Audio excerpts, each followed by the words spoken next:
दोस्तों नमस्कार, हाजिर है एक बार फिर से आज की बड़ी और ताजा खबरों के साथ। बस आपसे निवेदन है, कृपया वीडियो को लाइक कर दें, चैनल को सब्सक्राइब कर लें और घंटी बटन जरूर दबा दें। ये पहली बड़ी खबर है। राजस्थान में विधायकों की बगावत पर सोनिया गांधी हुई सख्त, अजय माकन और मल्लिकार्जुन खड़गे से मांगी रिपोर्ट। आपको बता दें कि कांग्रेस अध्यक्ष सोनिया गांधी ने पार्टी की राजस्थान इकाई में चल रहे संकट को लेकर पार्टी के दोनों पर्यवेक्षकों मल्लिकार्जुन खड़गे और अजय माकन से लिखित में रिपोर्ट तलब की है। खड़गे और अजय माकन ने सोनिया गांधी से मुलाकात की। सोनिया गांधी ने राजस्थान के मुद्दे पर उनसे लिखित में रिपोर्ट मांगी है। माना जा रहा है कि अशोक गहलोत गुट पर अनुशासनात्मक कार्रवाई की जाएगी। 1.5 घंटे से अधिक समय तक चली मुलाकात के बाद अजय माकन ने कहा कि जयपुर में रविवार शाम को विधायक दल की बैठक मुख्यमंत्री अशोक गहलोत की सहमति से बुलाई गई थी। उन्होंने कहा कि हमने सोनिया गांधी जी को इस बारे में पूरी जानकारी दे दी है। उन्होंने लिखित में रिपोर्ट मांगी है और हम ये रिपोर्ट कल तक उन्हें सौंप देंगे। उन्होंने ये भी कहा कि पार्टी की ओर से बुलाई गई विधायक दल की बैठक के समानांतर अगर कोई बैठक बुलाई गई है तो वो अनुशासनहीनता है। अब माना जा रहा है कि अशोक गहलोत के गुट पर कार्रवाई होना संभव है।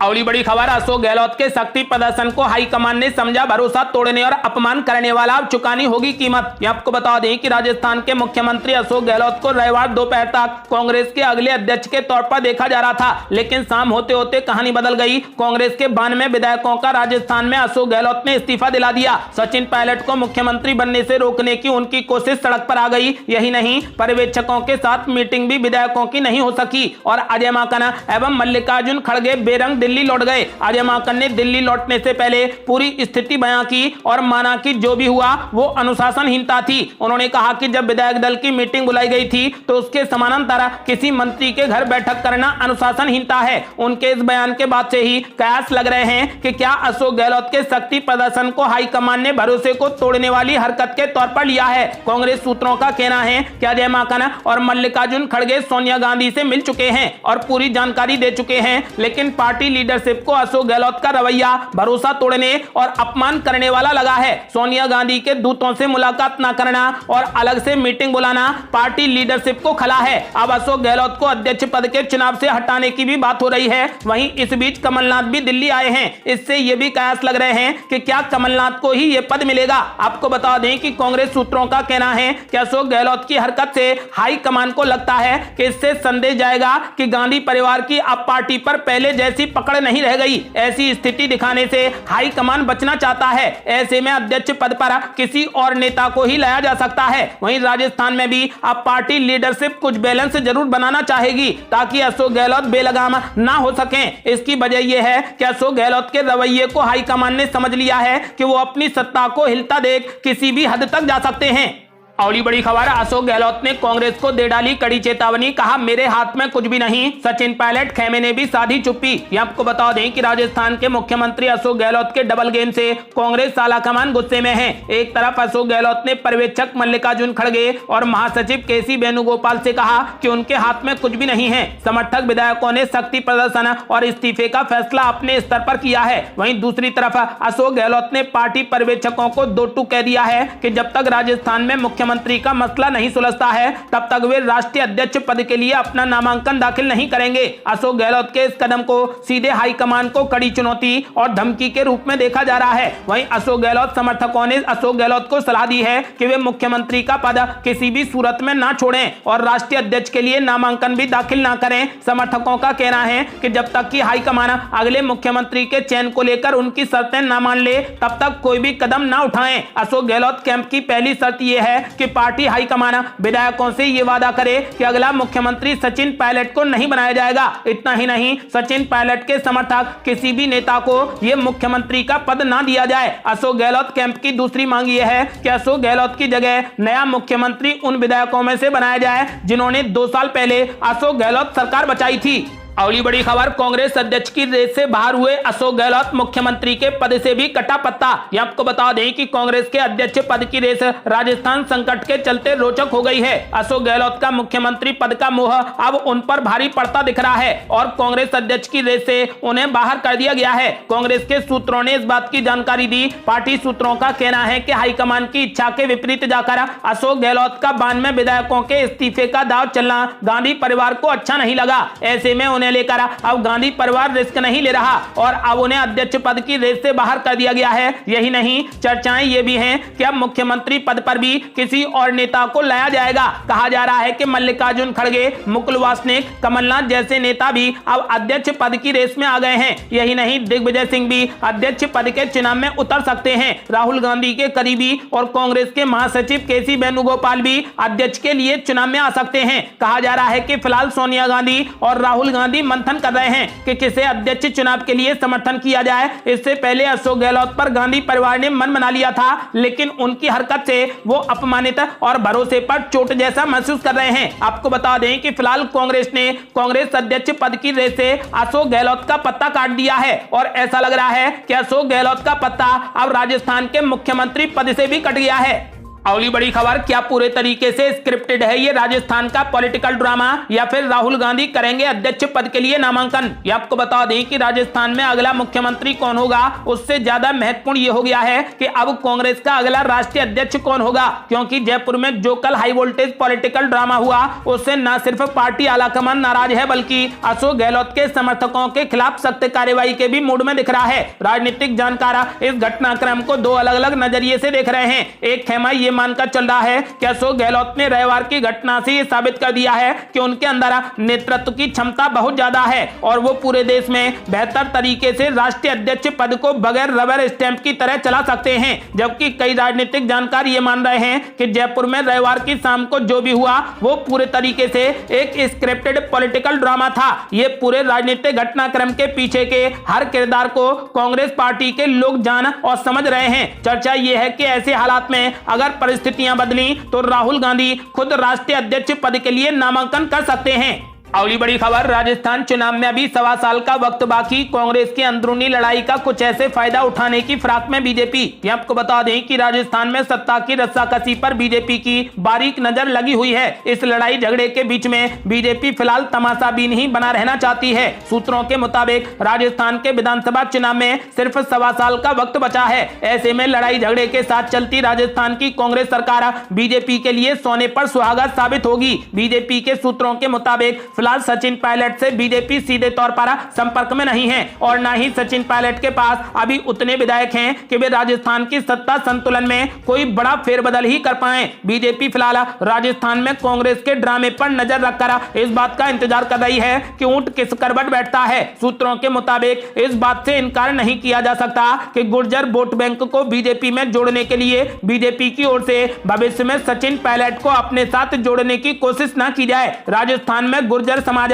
परंपरागत तौर पर कांग्रेस का वोट बैंक है और बीजेपी की नजर इस वोट बैंक पर लंबे समय से है। सचिन पायलट कुर्सी की लड़ाई में अगर इस बार मात खाते हैं तो इतना तय है कि वे असंतुष्ट हो जाएंगे और अगर ऐसा हुआ तो अगले विधानसभा चुनाव से पहले सचिन पायलट बीजेपी का रुख कर सकते हैं। पार्टी के एक बड़े नेता ने कहा कि सचिन पायलट बीजेपी में आएंगे या नहीं यह फैसला बीजेपी का आला नेतृत्व ही करेगा। हालांकि बीजेपी ने फिलहाल सचिन पायलट को लेकर फिलहाल किसी भी तरीके से उनके संपर्क में होने से साफ इनकार कर दिया है।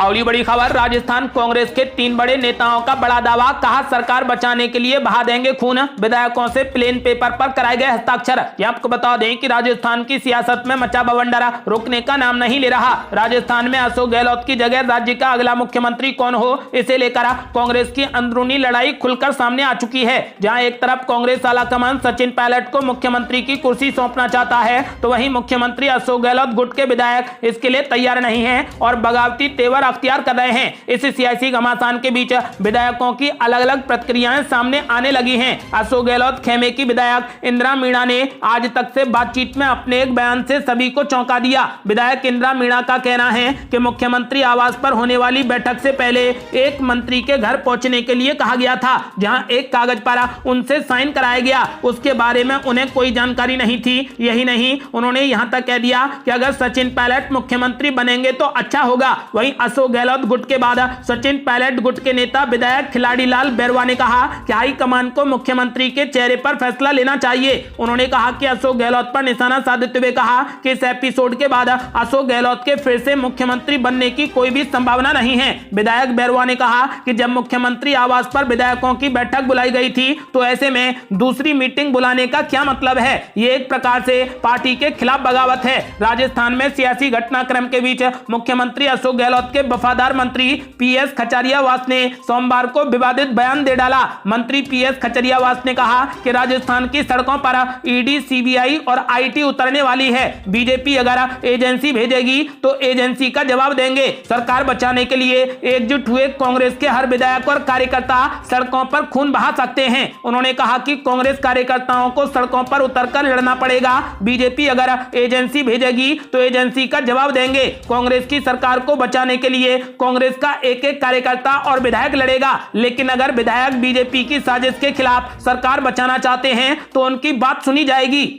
और बड़ी खबर, अपने नॉमिनेशन के दिन शशि थरूर भी दिखाएंगे ताकत। राहुल गांधी से मुलाकात के बाद किया बड़ा दावा। ये आपको बता दें कि कांग्रेस पार्टी राजस्थान में सियासी संकट से जूझ रही है। इस बीच शशि थरूर ने दावा किया है कि कांग्रेस अध्यक्ष चुनाव में उन्हें देश भर के पार्टी कार्यकर्ताओं का समर्थन प्राप्त है। उन्होंने सोमवार को भारत जोड़ो यात्रा में राहुल गांधी से मुलाकात की और ये दावा किया है। शशि थरूर ने कहा कि ये एक शिष्टाचार भेंट थी क्योंकि राहुल गांधी उनके गृह जिले में थे। उन्होंने कहा कि जब मैं अपना नामांकन पत्र जमा करने जाऊंगा तो आप मुझे मिलने वाला समर्थन देख पाएंगे। मुझे अधिकांश राज्यों के पार्टी कार्यकर्ताओं का समर्थन मिल रहा है। देश के विभिन्न हिस्सों के कई कार्यकर्ताओं और नेताओं ने मुझसे अध्यक्ष चुनाव लड़ने का अनुरोध किया है। शशि थरूर ने कहा कि वो चुनाव लड़ने में रुचि रखते हैं, लेकिन तस्वीर 30 सितंबर के बाद ही स्पष्ट होगी। आपको बता दें कि कांग्रेस पार्टी द्वारा तय कार्यक्रम के अनुसार ये नामांकन पत्र जमा करने की अंतिम तिथि है। और बड़ी खबर, बीजेपी ने कांग्रेस पर बोला जबरदस्त हमला। कहा कांग्रेस में कोई भी नहीं बनना चाहता अध्यक्ष,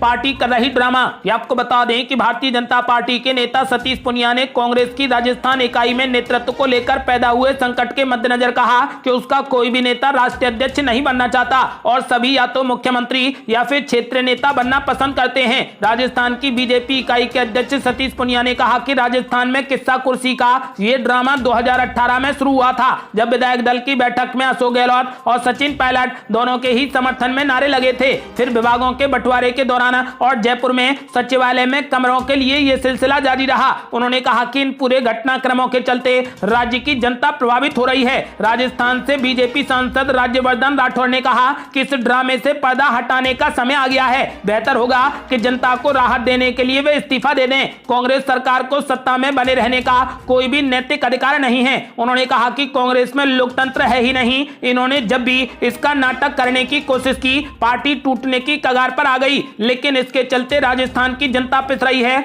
गांव, गरीब, महिला, किसान सब हर तरीके से त्रस्त है। बेहतर होगा कि जनता को राहत देने के लिए वे सच में इस्तीफा दे दें।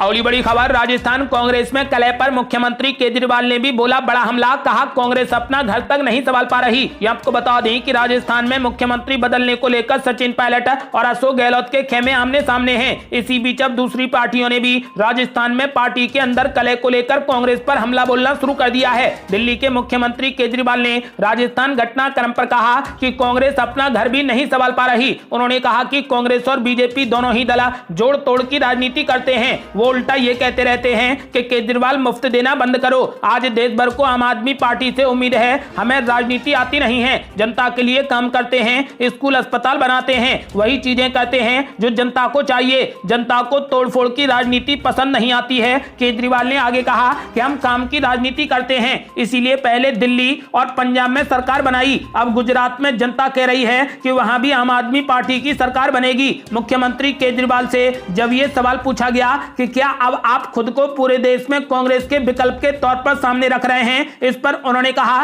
कि मुझे विकल्प समझ नहीं आता, हमें देश को आगे ले जाना है।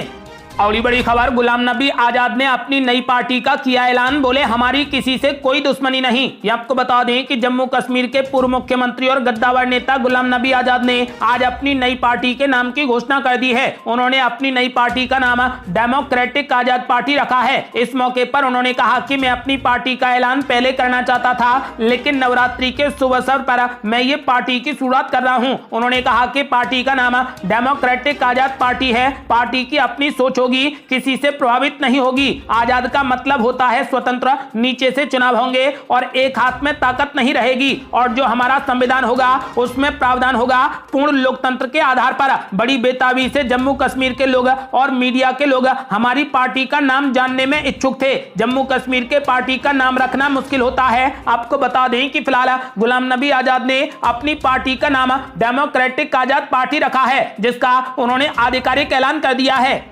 और बड़ी खबर, ओपी राजभर का शिवपाल और ओवैसी को फिर साथ लाने का प्लान। सावधान, यात्रा शुरू होते ही बागियों का नई पार्टी बनाने का ऐलान। ये आपको बता दें कि ओपी राजभर ने एक बार फिर शिवपाल सिंह यादव और असदुद्दीन ओवैसी के लिए दरवाजे खुले होने की बात कहकर नए संकेत देने की कोशिश की। सोमवार को राजभर ने लखनऊ के पार्टी कार्यालय से सुभाषपा की सावधान यात्रा को रवाना किया। यूपी से शुरू होकर बिहार तक जाने वाली इस यात्रा की शुरुआत के मौके पर ओपी राजभर ने कहा कि यदि यूपी में 6 जीत सकते हैं तो बिहार में क्यों नहीं। उन्होंने पिछड़ा की एकता और जातिगत जनगणना की बात की, लेकिन यात्रा की शुरुआत होते ही सुभाषपा के बागियों ने भी नई पार्टी बनाने का ऐलान करके ओपी राजभर को अपनी ओर से एक और बड़ा झटका दे दिया। यूपी की सियासत में अपने अलग अंदाज के लिए मशहूर ओपी राजभर का अगला कदम क्या होगा। मुख्यमंत्री योगी आदित्यनाथ से मुलाकात के बाद उनकी तारीफों के पुल बांधने के साथ ही वो एक तरफ भाजपा की ओर अपने झुकाव का संदेश दे रहे हैं, तो दूसरी ओर सोमवार को सावधान यात्रा की शुरुआत करते हुए उन्होंने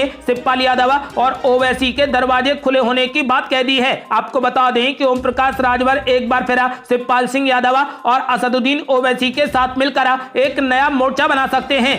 और बड़ी खबर, कांग्रेस में बड़ी रार, तीसरे मोर्चे की रैली से ममता बनर्जी समेत कई नेता रहे गायब। कैसे खड़ा होगा विपक्ष। ये आपको बता दें कि 2024 लोकसभा चुनाव से पहले विपक्ष की ओर से एनडीए के खिलाफ महागठबंधन बनाने की कोशिशें जारी हैं। हालांकि विपक्षी दलों की ओर से एकजुटता के लिए जारी प्रयास अभी तक रंग नहीं दिखा पाया। इसी कड़ी में रविवार को हरियाणा के फतेहाबाद में इंडियन नेशनल लोकदल यानी इनेलो ने रैली आयोजित की। इसमें कई विपक्षी दल एक मंच पर नजर आए, लेकिन कुछ अहम पार्टियां नदारद रहीं। लंबे समय तक कांग्रेस विरोधी होने का इतिहास रखने वाले नेता इनेलो के ओम प्रकाश चौटाला और श्रोमणी अकाली दल के सुखबीर सिंह बादल, एनसीपी के शरद पवार, भारतीय कम्युनिस्ट पार्टी के सीताराम येचुरी और शिवसेना के अरविंद सावंत जैसे अन्य सीनियर नेता एक साथ एक मंच पर मौजूद थे। बिहार के उप मुख्यमंत्री और राष्ट्रीय जनता दल के नेता तेजस्वी यादव भी मंच पर थे। इस रैली को गैर भाजपा दलों के बीच एकजुटता की दिशा में एक कदम के रूप में देखा जा रहा था। हालांकि कांग्रेस की ओर से किसी ने रैली में शिरकत नहीं की। माना जा रहा है कि विपक्ष का एक साथ खड़ा होना अब फिर से गवारा नहीं हो रहा। आपको बता दें कि फिलहाल भाजपा को कड़ी टक्कर देने के लिए विपक्ष को एकजुट होना पड़ेगा, लेकिन इस रैली में भी विपक्ष एकजुट नहीं हो पाया। आपका क्या मानना है, 2024 से पहले क्या विपक्ष एकजुट होगा? अपनी राय हमें वीडियो लाइक कर कमेंट बॉक्स में जरूर दें। आज के लिए बस इतना ही। यदि आपने अभी तक हमारे चैनल को सब्सक्राइब नहीं किया है तो कृपया चैनल को सब्सक्राइब कर घंटी बटन जरूर दबा दें। जल्दी मिलते हैं बड़ी अपडेट के साथ, तब तक के लिए जय हिंद, जय भारत।